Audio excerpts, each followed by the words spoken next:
ये class 10th का 6 chapter है। षष्ठा पाठ, छठा पाठ सुभाषितानि। सुभाषितानि मतलब सुंदर वचन, अच्छी बातें, या जो सार्वभौमिक जो सत्य होता है, यूनिवर्सल ट्रूथ, उसको भी सुभाषितानि कहते हैं। तो इसमें हम विभिन्न श्लोकों को पढ़ेंगे जो कि अनेक ग्रंथों से लिए गए हैं। तो इन श्लोकों में हम क्या सीखेंगे? इनमें परिश्रम का महत्व, क्रोध का दुष्प्रभाव, सभी वस्तुओं की उपादेयता और बुद्धि का जो विशेषता है आदि विषयों पर प्रकाश डाला गया है। तो हम इस श्लोकों में सीखेंगे। तो जैसे इसमें पहला जो श्लोक है, तो इसमें जो पहला जो श्लोक है इसमें क्या है? परिश्रम के महत्व को बताया गया है। तो इसमें आलस्यम ही मनुष्याणाम शरीर, ये जो शरीर के बाद आधा सौ है, शरीरस्थ महान रिपु, फिर न अस्ति उद्यम समो बंधु कृत्वा यो न अवसीदति। तो आलस्यम ही मनुष्याणाम शरीरस्थ महान रिपु न अस्ति उद्यम समो बंधु कृत्वा यो न अवसीदति। तो इसका अन्वय देखो, मनुष्याणाम शरीर, ये जो श्लोक है इसका अन्वय देखेंगे आप। अन्वय के हिसाब से आप हिंदी करो तो ज्यादा इजी रहेगा कि मनुष्याणाम, मनुष्य का या मनुष्य के, शरीरस्थ शरीर में स्थित, महान शत्रु, ये आपका हिंदी का शब्द है, महान शत्रु मतलब बहुत बड़ा शत्रु, आलस्यम आलस्य, कि मनुष्य के शरीर में स्थित आलस्य ही सबसे बड़ा शत्रु है। ठीक है, जो मनुष्य के जो शरीर, मनुष्य का जो शरीर है उसमें जो स्थित आलस्य है वह सबसे बड़ा शत्रु है। फिर उद्यम सम बंधु न अस्ति, उद्यम होता परिश्रम, सम होता है समान, कि परिश्रम के समान बंधु, बंधु मित्र न हो गया नहीं, अस्ति है, कि परिश्रम के समान कोई बंधु नहीं है। कि परिश्रम मतलब मेहनत, कि मेहनत के समान या परिश्रम के समान कोई मित्र नहीं है। फिर यम कृत्वा, जिसको करके मनुष्य न हो गया नहीं, अवसीदति, दुखी नहीं होता, कि जिसको करके मनुष्य दुखी नहीं होता या कभी भी दुखी नहीं होता। तो क्या है कि मनुष्याणाम शरीरस्थ महान शत्रु आलस्यम, कि मनुष्य के शरीर में स्थित आलस्य सबसे बड़ा शत्रु है। फिर परिश्रम के समान कोई भी मित्र नहीं है। यम कृत्वा, जिसको करके मनुष्य कभी भी दुखी नहीं होता है। फिर नेक्स्ट है आपका गुणी गुणम वेति न वेति निर्गुण, बलि बलम वेति न वेति निर्बल, पिको वसंतस्य गुणम न वायसे करी च सिंहस्य बलम न मुष्क। तो क्या है कि गुणी गुणम वेति न वेति निर्गुण, बलि बलम वेति न वेति निर्बल, पिको वसंतस्य गुणम न वायस करी च सिंहस्य बलम न मुष्क। मतलब फिर इसका अन्वय देखो आप, गुणीम, गुणी मतलब गुणवान व्यक्ति, गुणम वेति, गुणों को वेति होता जानता है, कि जो गुणवान व्यक्ति होता है वह ही गुणों को जानता है, कि वह ही गुणों की महत्व को, गुणों की महत्ता को जानता है। फिर निर्गुणम मतलब गुणहीन व्यक्ति, गुणम न वेति, गुणों को नहीं जानता।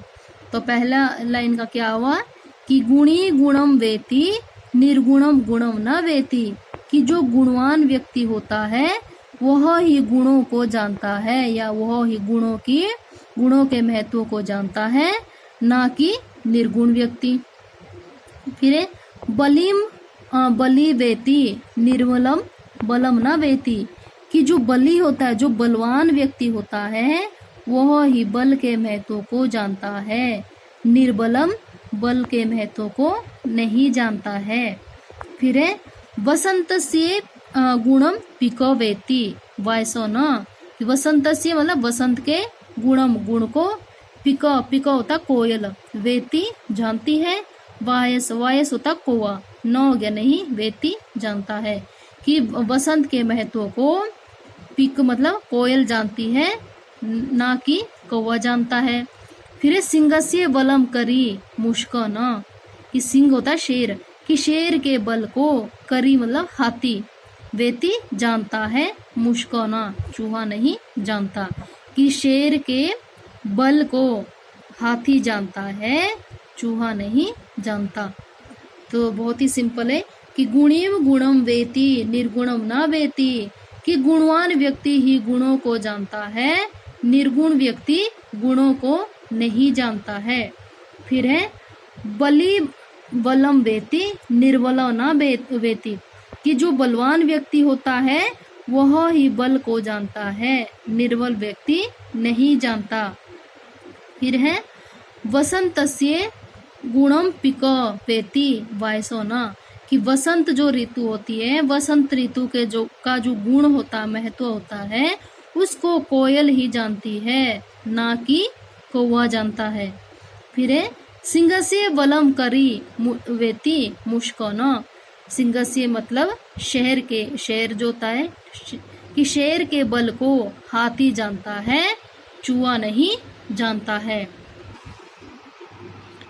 फिर नेक्स्ट है आपका नंबर 3, निमित्तम उद्देश्य ही प्रकुप्यति ध्रुवम स तस्या अपगमे प्रसिद्धति अकारणेषु द्वेषु मनस्तु यस्य वै कथम जनस्तम परितोष्यति।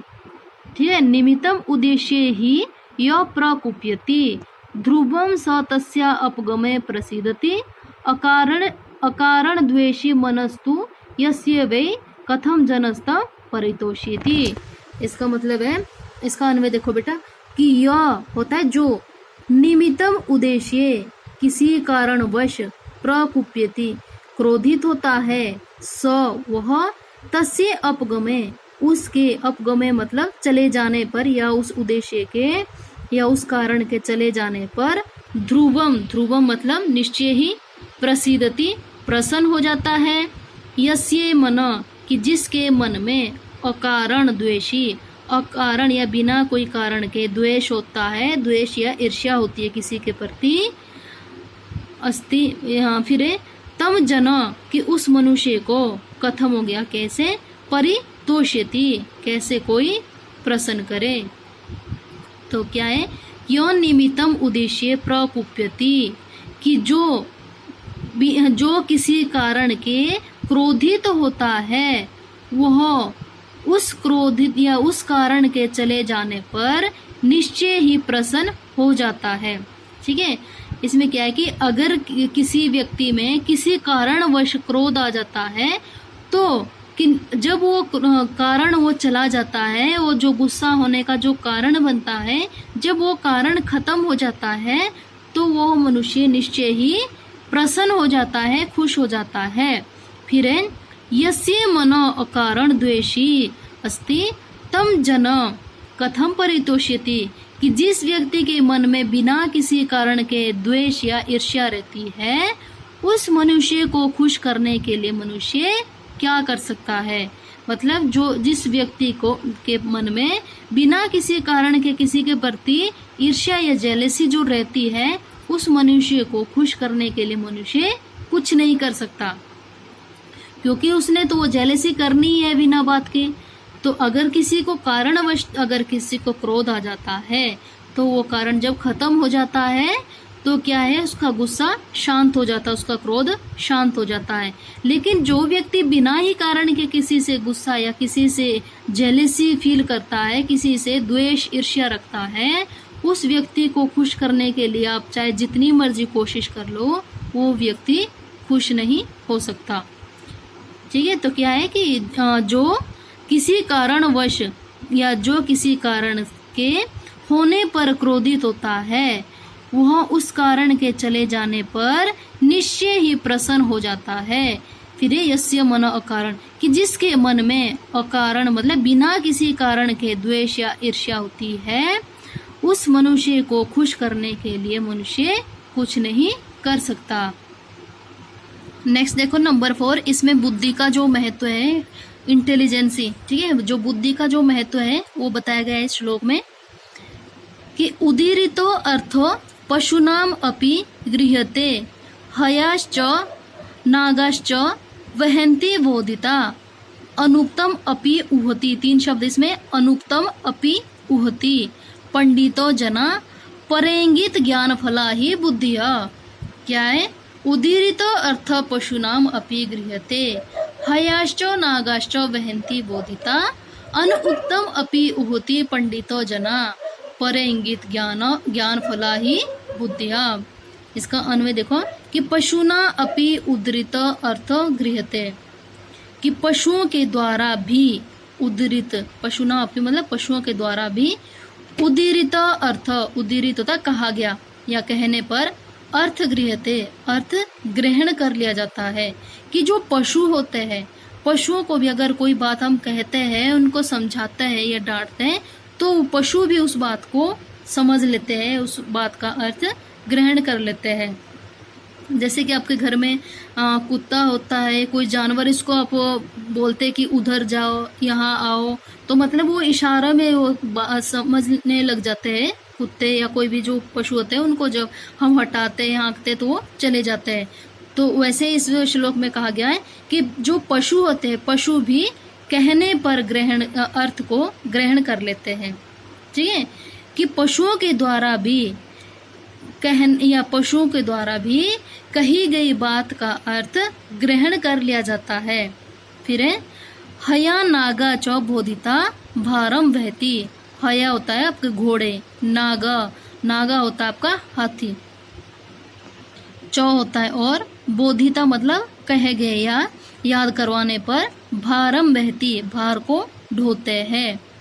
कि जो हया मतलब जो घोड़े और हाथी होते हैं, उनको भी यदि याद करवा जाए या उनको भी अगर मतलब कहा जाए, तो वो भी भार ढो लेते हैं। कि घोड़े को ले आए और उसके ऊपर भार ढोर लो, कुछ भी लाद लो, तो कहने पर तो, या वो भी अगर उनको कहें तो वो भी भार ढो लेते हैं।